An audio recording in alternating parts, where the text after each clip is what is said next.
Hello students, welcome back to rapid revision series of MSCT 2025 जहां पे मैं physics के सारे चैप्टर्स को रिवाइज कर रहा हूं।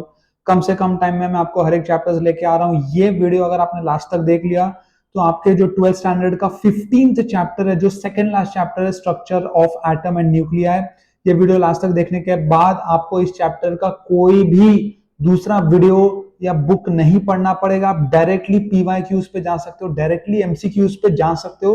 तो खाली ये वीडियो आप एंड तक देख लो, आपका जो रिवीजन है वो पूरा हो जाएगा। बहुत कम टाइम में मैं आपको सारे इंपॉर्टेंट कॉन्सेप्ट्स, डेफिनेशन और फॉर्मूला एक जगह, आप वीडियो को लास्ट तक देखो, मैंने नीचे सारे फॉर्मूले एक जगह लिख दिए हैं ताकि आप फटाफट से नोट कर लो। आपके आपके रिवीजन नोट्स में भी वो हेल्प हो जाएगी। ये वीडियो को आपको लास्ट तक से जरूर देखना है। और एक चीज और मैं आपको बता दूं कि ये रिवीजन सीरीज है, तो मैं पूरा चैप्टर स्क्रैच से पढ़ा नहीं सकता। इसमें मैं आपको रिवाइज करा रहा हूं, तो मैं एक्सपेक्ट करता हूं कि एक आधा बार आपने ये चैप्टर पहले पढ़ लिया होगा। और अभी क्योंकि एग्जाम ऑब्वियसली सर पर है, तो आप सिर्फ और सिर्फ रिवाइज कर रहे हैं यहाँ पे आके, ठीक है। ऑल्सो मैं कल वीडियो नहीं डाल पाता, इसलिए आई एम रियली सॉरी। मैं एक्चुअली अपने होम टाउन से बाहर था। अभी दो ही चैप्टर बचा 12th का, ये और इसके बाद जो आपका 16th है, which is your last chapter, जिसका नाम है सेमीकंडक्टर डिवाइसेस। उसके बाद मैं जानना चाहूंगा कि जैसे सीटी में 80% 12th का होता है, 20% 11th का होता है, तो 12th का तो हम खत्म कर देंगे। क्या आपको 11th के भी फिजिक्स के चैप्टर्स चाहिए? अगर चाहिए तो कमेंट में लिख दो कि सर 11th का भी जो भी 4-5 चैप्टर होता है वो भी डाल दो और फिजिक्स को खत्म ही कर दो। आप ऐसा कमेंट लिखो और मैं 11th का भी बना दूंगा। तो चलो शुरू करते हैं बिना किसी देरी के। Structure of atom and nuclear, ठीक है। एटम क्या होता है? एक positively charge nucleus plus negatively charge electron. तो दो चीजें होती है, न्यूक्लियस और न्यूक्लियस के इर्द गिर्द यानी कि उसके आसपास ऑर्बिट में घूमने वाले इलेक्ट्रॉन। अभी वो न्यूक्लियस के अंदर दो चीज है, प्रोटॉन और न्यूट्रॉन, ठीक है। तो अलग अलग एटॉमिक मॉडल्स अलग अलग साइंटिस्ट ने प्रपोज किया। सबसे पहले देख लेते हैं डाल्टन्स एटॉमिक मॉडल में, ठीक है। हम ये भी देखेंगे कि इसमें क्या था, फिर ये भी देखेंगे कि वो क्यों फेल हो गया, ठीक है। तो डाल्टन एटॉमिक मॉडल की बात करें तो matter is made up of indestructible particles called atoms. तो उन्होंने कहा कि जितना भी मैटर है, जितनी भी चीजें दुनिया में, वो सब एटम से बनी है। और एटम कैसा है? इनडेस्ट्रक्टिबल, इसको तोड़ा नहीं जा सकता, इसके अंदर कुछ नहीं है, ये सबसे छोटी चीज है। Atom in a given element are identical. Dalton ने बोला कि ये गिवन एलिमेंट के अंदर सारे एटम्स क्या हैं? आइडेंटिकल हैं। They can combine with other atom to form new substances, ठीक है। बोर्स मॉडल क्या कहता था? Niels Bohr modified the Rutherford model. तो जो रुदरफोर्ड का मॉडल था उसको मॉडिफाई किया नील बोर ने और बोर्स मॉडल दिया। और जो बोर का मॉडल था वो बोर के 3 पोस्टुलेट के ऊपर था। अब वो 3 पोस्टुलेट मैं जस्ट इसके नीचे कराऊंगा, बट वो 3 पोस्टुलेट के ऊपर उन्होंने मॉडल दिया था। इसका फेलियर का 2 रीजन था।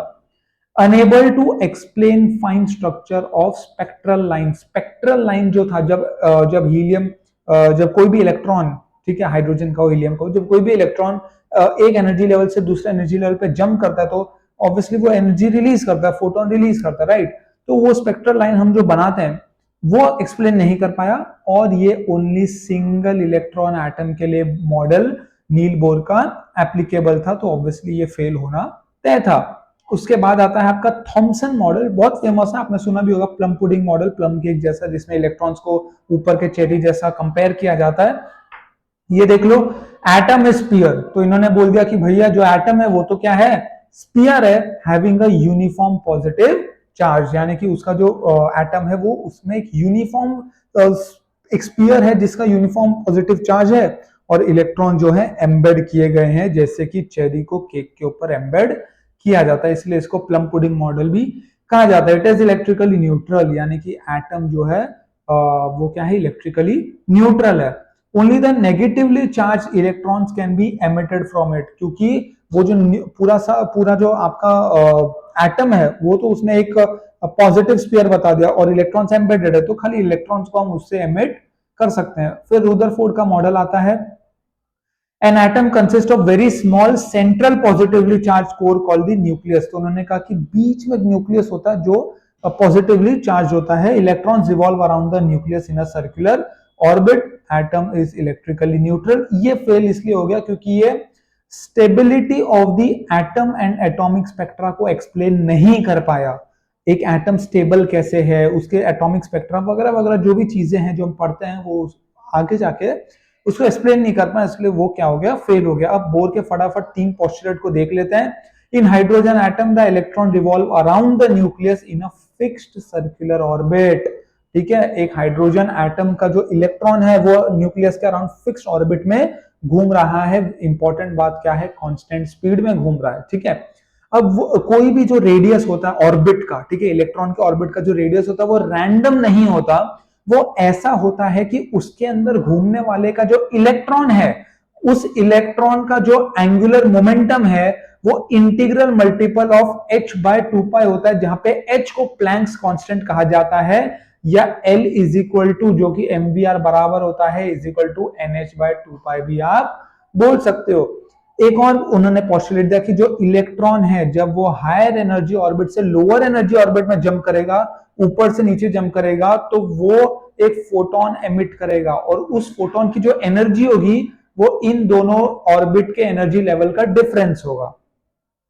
फिर आ जाता है आपका हाइड्रोजन स्पेक्ट्रम। ये है क्या, ये हम स्पेक्ट्रम मतलब स्पेक्ट्रल लाइंस को ड्रॉ करते हैं जो हमें मिलता है transition of an electron from upper energy level to lower energy level. अब यहां पे देखो हमारे पास यहाँ पे 5 सीरीज है, Lyman series, Balmer series, Paschen series, Brackett series और पीफंड सीरीज।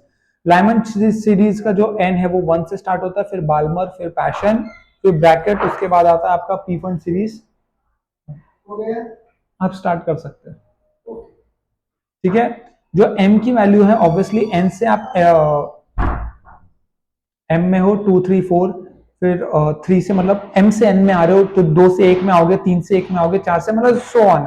बाल्मर में आप 2 के नीचे नहीं जा सकते, पैशन में 3 के नीचे नहीं जा सकते, ब्रैकेट में 4 एंड सो ऑन। ठीक है, जो वेव लेंथ है, क्या है, वेव लेंथ वो होता है r टाइम्स 1 अपॉन 1 स्क्वायर, 1 क्या है n, यानी कि r times 1 upon n square minus 1 upon m square.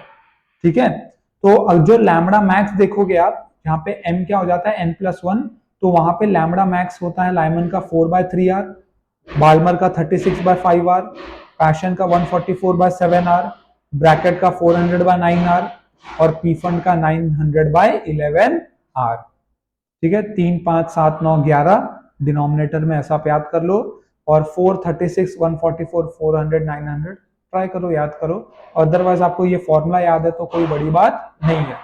Lambda minimum क्या होता है, 1/r, 4/r, 9/r, 16/r और 25/r। रेशियो देखोगे 4/3, 9/5, 16/7, 25/9 और 36/11। रीजन क्या होता है, वो जो निकल रहा है एनर्जी वो अल्ट्रावायलेट में हो सकता है, विजिबल में हो सकता है, नियर इंफ्रारेड, मिडल इंफ्रारेड और फार इंफ्रारेड। ठीक है, ओके। फिर आते हैं एनर्जी लेवल्स पे। देखो, जो आपका क्वांटम नंबर n जो 1 है, ठीक है, जिसको हम क्या बोलते हैं, ग्राउंड स्टेट, उसमें जो एनर्जी होती है वो -13.6 इलेक्ट्रो वोल्ट होते हैं। तो यहाँ पे देखो E क्या है, -13.6 इलेक्ट्रो वोल्ट। n = 1 में मैंने आपको क्या बोला था, लाइमन सीरीज की शुरुआत होती है। n = पे बाल्मर, n = 3 पे पैशन, n = 4 पे ब्रैकेट और n = 5 पे पीफंड। अलग अलग यहाँ पे देखो सेकंड जो एनर्जी स्टेट है आपका, यानी कि फर्स्ट एक्साइटेड स्टेट, उसकी एनर्जी लेवल, ये अगर आप याद कर लो तो बहुत अच्छा होगा। एनर्जी लेवल या उसके डिफरेंसेस आपको याद होने चाहिए। ठीक है, उसके बाद 2-3 इंपॉर्टेंट टर्म्स है एनर्जी को लेकर। एक्साइटेशन एनर्जी, एक्साइटेशन एनर्जी मतलब energy required to take an electron from ground state to an excited state. तो एक ग्राउंड स्टेट से इलेक्ट्रॉन को उठा के एक पर्टिकुलर एक्साइटेड स्टेट पर डालने के लिए जो एनर्जी लगती है उसको एक्साइटेशन एनर्जी बोलते हैं। बाइंडिंग एनर्जी मतलब उसको न्यूक्लियस से फ्री करना है, और ionisation energy minimum amount of energy required to give an electron in the ground state, कि वो एटम से इलेक्ट्रॉन बाहर आ जाए। अब न्यूक्लियाई में, अगर एक न्यूक्लियाई में सेम एटॉमिक नंबर है Z, जो कि क्या होता है, नीचे होता है Z, तो उसको हम आइसोटोप्स बोलते हैं। सेम मास नंबर A है, A ऊपर होता है, मतलब देखो ऐसा होता है A और Z। ठीक है, ये क्या है आपका एटॉमिक नंबर, ये क्या है मास नंबर। अगर ये आपका अभी A की बात करो, ठीक है, एटॉमिक जो आपका मास नंबर है वो अगर सेम है तो आप उसको आइसोबार बोलते हो, और अगर डिफरेंस सेम है, ठीक है, A - Z, ये अगर डिफरेंस सेम है इसको हम क्या बोलते हैं, न्यूट्रॉन नंबर। अगर ये सेम है जैसे 9 माइनस 4 5 हो गया, 10 माइनस 5 5 हो गया, तो ये दोनों का न्यूट्रॉन नंबर सेम है, तो हम इसको आइसोटोन बोलते हैं। क्या बोलते हैं? आइसोटोन। 3 माइनस 1 कितना होता है? 2। 4 माइनस 2 कितना होता है? 2। तो 2 बराबर 2, यानी कि ये दोनों आइसोटोन है। ठीक है। रेडियस ऑफ एन न्यूक्लियर क्या हो जाता है? R is equal to R naught A upon A raise to 1/3, और डेंसिटी क्या हो जाता है? 3m upon 4 pi R naught cube. ठीक है। न्यूक्लियर फिजन, फिज करना मतलब तोड़ना, breaking off heavy nuclear into lighter one, successive fissions from chain reaction. Fusion मतलब कंबाइन करना, requires high temperature and pressure. Q value क्या होती है? पेरेंट का mass minus sum of the product का मास। यहाँ पे एक्चुअली ऐसा होना चाहिए, yes, multiplied by c square. ये बेसिकली आपको kinetic energy of the neutron भी, सॉरी, काइनेटिक एनर्जी भी आपको एटम की बताता है। डीके प्रोसेस में अल्फा डीके है, बीटा डीके है, बीटा प्लस डीके है और गामा डीके है। अल्फा डीके में अल्फा पार्टिकल निकलता है और आपका जो एटॉमिक नंबर है उसमें से -4 जाता है, जो आपका सॉरी मास नंबर है, और एटॉमिक नंबर में से -2 चला जाता है। इसका मतलब आप एक हीलियम के न्यूक्लियस को लूज करते हो। ठीक है। Parent loses helium nucleus. Helium nuclear मतलब 2 प्रोटॉन और 2 न्यूट्रॉन जाता है, तो 2 प्रोटॉन जाएगा और 2 न्यूट्रॉन आपका जाएगा, और सा क्या मिलेगा? Alpha particle. और ये जितने भी ए के वैल्यूज है, यानी कि मास नंबर जिनका भी 2 से 10 से ज्यादा है न्यूक्लियस का, वो अल्फा और डीके से जाते हैं। यहाँ पे बिस्मथ और थैलियम का एग्जांपल दिया है। बिस्मथ 212 में से 4 गया तो 208, 83 में से 2 गया तो 81, बिस्मथ कन्वर्ट हो जाता है थैलियम प्लस अल्फा पार्टिकल में। क्यू वैल्यू जो होती है वो mx minus my minus mass of helium, क्योंकि हम यहाँ पे कर रहे हैं ना प्रोटॉन लूजेस हीलियम न्यूक्लियस, तो हीलियम बाहर आया तो y minus mass of helium into c square. यही अगर मैं बीटा डीके की बात करूं, ठीक है, अल्फा डीके आई होप आपको समझ में आएगा। बीटा डीके की बात करूं तो यहाँ पे जो न्यूक्लियस है, ठीक है, इलेक्ट्रॉन को आप देखो, इलेक्ट्रॉन को एमिट किया जा रहा है by converting neutron into a proton, और साथ में एंटी न्यूट्रॉन भी रिलीज हो रहा है। तो अगर आप देखो यहाँ पे जो आपका Z की वैल्यू है वो 1 बढ़ जा रही है, और ये जो ऊपर की वैल्यू है वो एज इट इज सेम रहेगी। ठीक है, वो एज इट इज सेम रहेगी, और एक इलेक्ट्रॉन भी निकल जाएगा एंटी न्यूट्रॉन के साथ। तो यहाँ पे कोबाल्ट और निकल का एग्जांपल दिया है, और Q value I am sure it is very easy to understand. यहाँ पे मास ऑफ हीलियम था, यहाँ पे मास ऑफ इलेक्ट्रॉन हो जाएगा। ठीक है। Now let's move to beta plus. Beta plus में यहाँ पे एंटी न्यूट्रिनो पार्टिकल था, यहाँ पे न्यूट्रिनो आ जाता है, और यहाँ पे एक इलेक्ट्रॉन की जगह एक पॉजिट्रॉन रिलीज होता है। ठीक है, वो कैसे होता है? आप एक प्रोटॉन को न्यूट्रॉन में कन्वर्ट करते हो, और उसमें आपको क्या मिल जाता है? एक पॉजिट्रॉन मिल जाता है विद न्यूट्रिनो। तो यहाँ पे Z जो है -1 हो जाएगा, A आपका एज इट इज रहने वाला है। तो यहाँ पे सोडियम का दिया है, और नियॉन का एग्जाम्पल आपको मिल जाएगा। लास्ट में होता है गामा डीके। गामा डीके में चेंज नहीं हो रहा है, क्योंकि देखो ए जो पार्टिकल है, जो न्यूक्लियस है वो सेम है, क्योंकि आपने कोई भी इलेक्ट्रॉन प्रोटॉन कुछ लूज नहीं किया, खाली आप एनर्जी लूज करते हो। क्या लूज करते हो? एनर्जी। ठीक है, वो एनर्जी गामा रे के फॉर्म में निकलता है, तो एक्साइटेड एनर्जी से आप रिलैक्स्ड एनर्जी स्टेट में चले जाते हो। ये तब होता है जब न्यूक्लियर ऑलरेडी अल्फा या बीटा डीके से गुजर चुका होता है। अभी law of radioactive decay क्या है? Nt is equal to n naught e raise to minus lambda t. Nt क्या है? Number of particles disintegrated at time t।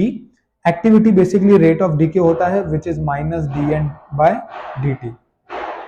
Formula देख लो, वेव नंबर जो होता है ये हमने ऑलरेडी डिस्कस किया, 1/λ जो होता है r times 1 upon n square minus 1 upon m square, जिसको मैं बोल सकता हूँ RH z square into 1 upon n square minus 1 upon m square. यहाँ पे RH की वैल्यू क्या है? me e raise to 4 upon 8c epsilon naught h cube. I am sure ये थोड़ा सा ऐसा लग रहा होगा, बहुत याद करना पड़ेगा, आई एम सॉरी, और कुछ नहीं कर सकते।